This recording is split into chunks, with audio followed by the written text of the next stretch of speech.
Hello, everyone. Oh, it looks a little bit dark on the bottom of the screen. I hope that that doesn't affect the information that I'm here to share. Also, sometimes my internet is a little bit choppy at my location right now, so I apologize in advance. My name's Lori, your nutritional empowerment coach, and I'm here today with a Tasty Tuesday episode, which we're at episode 26. Oh, pardon me.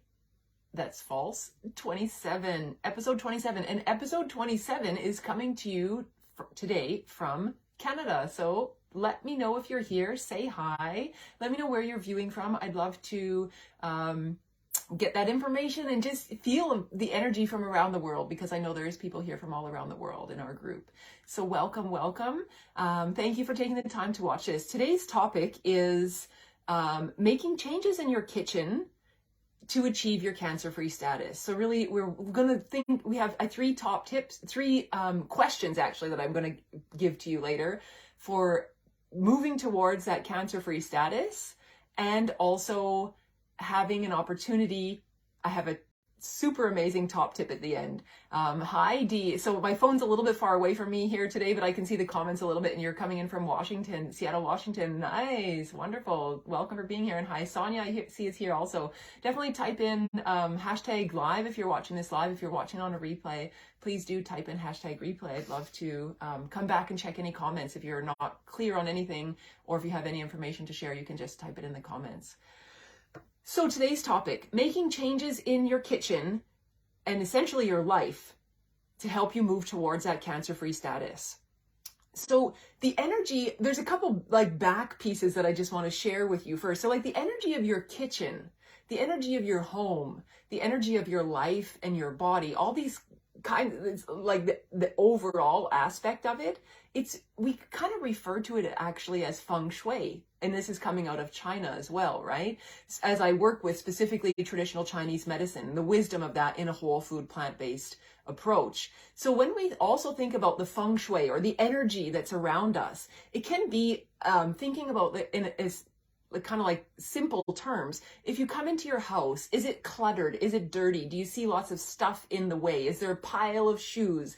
Do you see the laundry basket right away? Are you seeing the garbage bin? We can even think about that right when you directly enter the house. What are the things that we see? That's the energy that is given off to others, but also essentially always emitted when we are thinking about energies, right? Because energy is always around us and always being there. It doesn't just stop unless something, the life is taken out of it. That's when the energy basically is going to stop giving off frequencies. So we think about the energy of your home, but we can also think about the energy of your kitchen. And that energy of your kitchen is going to affect also the energy in your body, right? Again, is your kitchen counter really dirty and messy? Is your fridge full of food and you don't even know what's in the back shelves, and maybe there's rotting stuff in there? Those kinds of things. Or maybe your fridge is absolutely empty. Maybe you don't have any fresh produce in there. These kinds of things are the energies and the feng shui that are in your kitchen, in your home, but they also are in your body. And there's been posts that I've shared before about microcosm, macrocosm.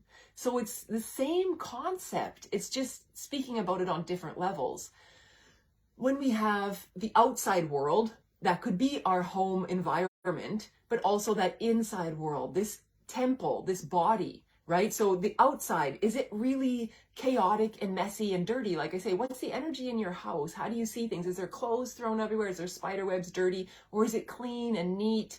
And you always make sure that things are put back in their place and wiped down.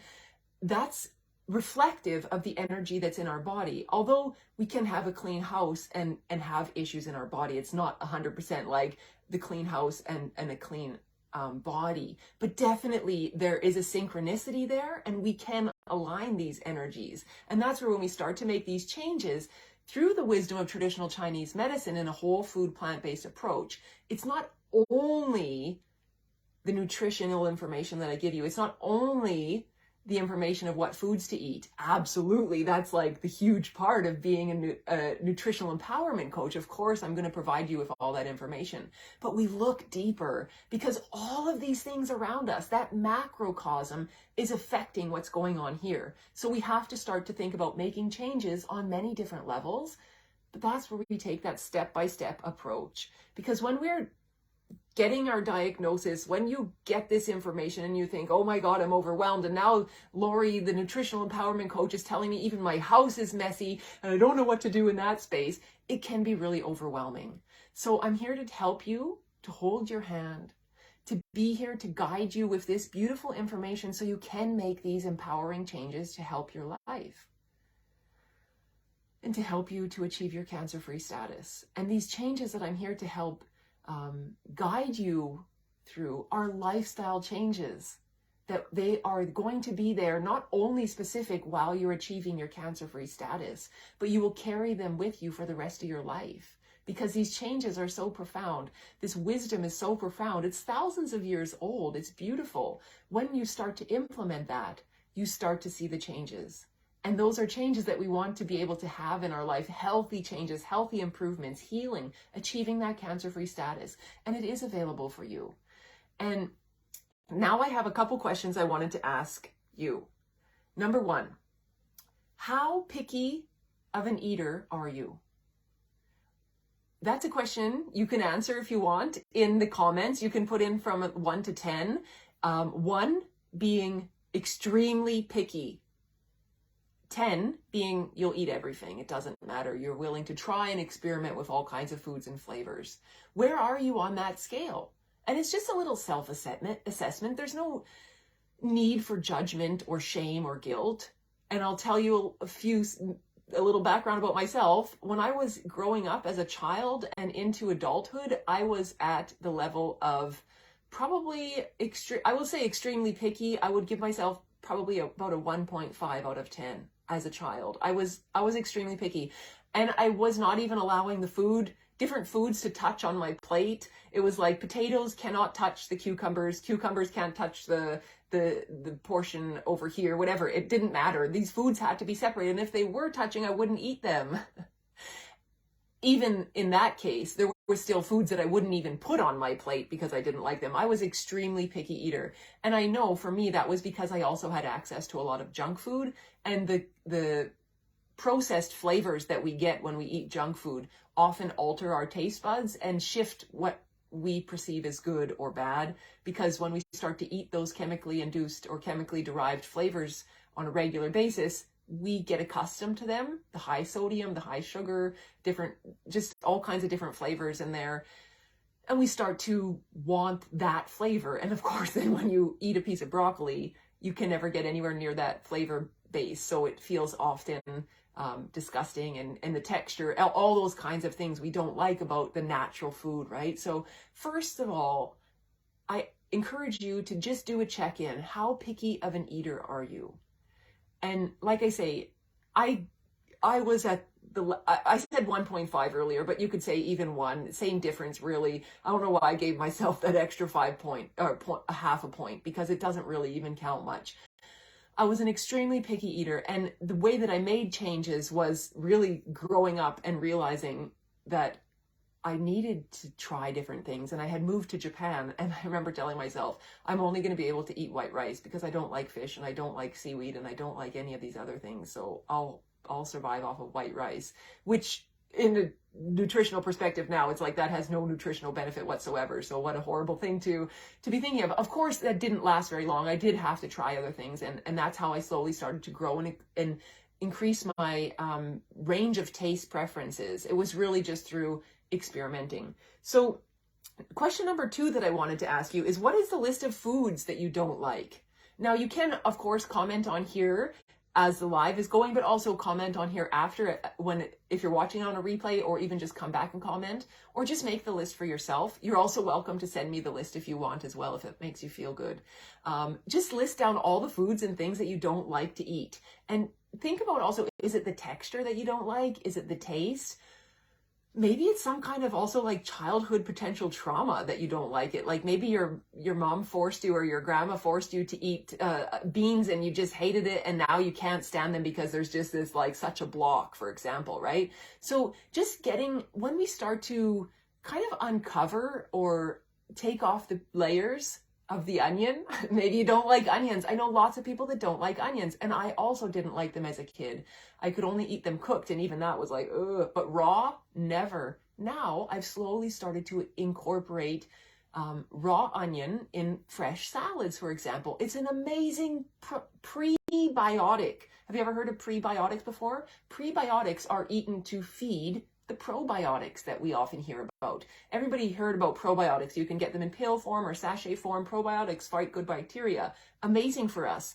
But actually, it's even more beneficial when we have the probiotic if we're giving it a prebiotic, which is essentially foods that are going to support those probiotics, right? So raw onion, fresh raw onion is one of those foods, a prebiotic that's going to help us. So being able to start to incorporate that in your diet, like I say, just cutting a little bit on my salad, and specifically I would use purple onion because I felt that taste I could handle a little bit more. White onion is definitely for cooking. I still don't want to taste that raw. It's just too intense for me.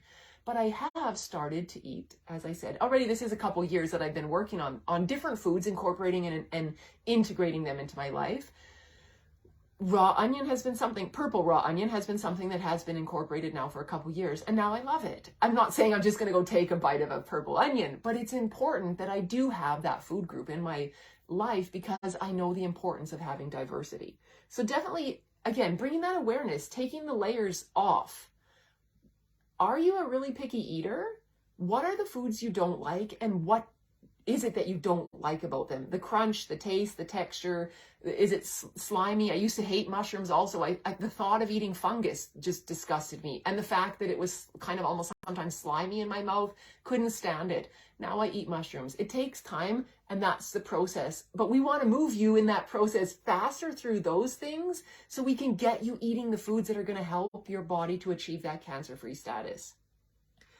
The number 3 question that I have to ask you today is, how motivated are you to achieving your cancer-free status with the wisdom of traditional Chinese medicine through a whole food plant-based approach? We can start at 0 again, and 10 being the highest, or even we can say 1, because you're in this group, so there has to be some motivation already. So we can have a level 1, I'm not really motivated to go through this with traditional Chinese medicine and a whole food plant-based approach, and that's perfectly fine. Again, no judgment. You're perfectly valid in feeling the feelings that you have. Or number 10, absolutely, yes, I want to achieve my cancer-free status with the wisdom of traditional Chinese medicine through a whole food plant-based approach. Think about it. Where are you on that scale? And like I say, no judgment. That's perfectly okay. And if you're at a number 10, send me a DM. Let's set up a call. Let's set up our clarity call for you. It's a 30-minute complimentary clarity call. You can ask me questions. I'll ask you some questions, and we'll see if we're right to work together. Are these things that I have to share, is the wisdom of traditional Chinese medicine resonating with you? If it is, what's holding you back from stepping into this space? Because this powerful information is so amazing. This wisdom from traditional Chinese medicine has the ability to help you achieve your cancer-free status and turn your life around. And here's the bonus. It doesn't only have the ability to turn your life around. If you're cooking for other people, if you're providing food for your family members, it has the ability to help them as well and to change their life around. And there's absolutely no reason whatsoever that the food you're going to cook and make for your family and for yourself, or let's go back to the food that you're going to cook and make for yourself for achieving your cancer-free status, can't be consumed by your family members. Like I say, it's going to help them as well. And that's where it also comes with dialogue, because I understand not everybody is interested in eating healthy. Not everybody's interested in making these kinds of changes. But when you have cancer and you are serious about getting yourself that cancer-free status, you're going to get in that kitchen and you're going to make those changes, and you're going to start bringing in more diversity into your taste buds and into your mouth, more textures and more flavors, because those are the foods that are going to get you towards achieving your cancer-free status. Now, like I say, maybe someone in your family doesn't have that same, doesn't have that diagnosis, so they don't have that same motivation. But your job is going to be saying, I'm here to provide this food for you. If I'm the cook, I'm going to provide this food, and this is the beautiful food that I have for you. And that's what I did actually when I started changing my food as well with my husband. I said, I'm going to make these changes. So it's dialogue, communication. And I'm still going to cook healthy food for you, even healthier than before, because now I have all this wisdom. If you don't feel like you like it, that's okay. You're welcome to get in the kitchen and cook for yourself. Just clean up after yourself, please.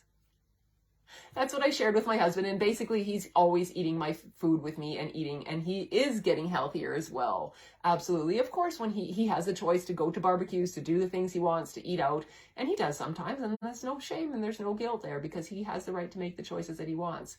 But the choices that I want for my body to be healthy is my responsibility, and that I can do because I'm in charge of what I cook in the kitchen. Yes.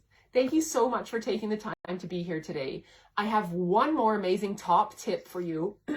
Excuse me, let me just get a drink of water. And this top tip is key. So it fits in with the 3 questions that I just got you to ask yourself. The top tip that I have for you is increase your diversity of fresh produce in your diet.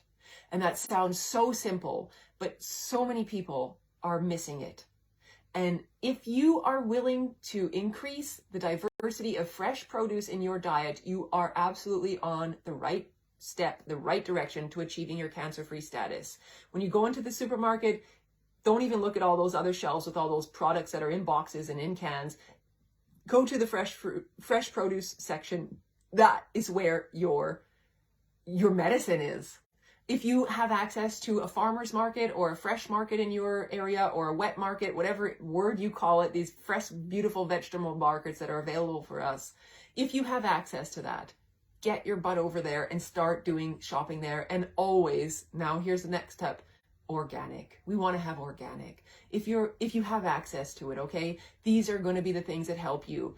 These are foundational pieces. And if you're interested to learn more, definitely send me a DM. I can pop my Calendly link in the bottom of this live when I'm done talking. And you can also set up a call there with me. One session with me is $247. And that session, we will go over personalized information for you to get you on track to achieving your cancer-free status. If you are already thinking, I know I need more than one session with Lori, that's awesome because we can also set that up. I have a package where you can buy 4 sessions right off the bat. And if you book for 4 sessions, you don't have to book every specific session right now, but if you pay for the sessions, I have a bonus distant Reiki healing treatment that I will offer you. I'm a Reiki master, and I have this beautiful healing tool that I would love to share with you because it is so amazing, and it has the ability to help shift unconscious blocks, to help shift our energy, to help release pain. There's numerous amazing things that Reiki has for us, and I want to provide that for you if you're willing to, or if you're ready actually to book that 4-session package with me. Thank you again for taking the time to watch this beautiful video with me. I hope that you find this information interesting, motivating, and inspiring for you. Definitely reach out. I'm here for you. I want to be able to help you, but I need you to step up as well. I'm here for you, and I'm ready to hold your hand. Thank you so much for taking the time to watch this. Bye-bye for now, and we'll see you next time.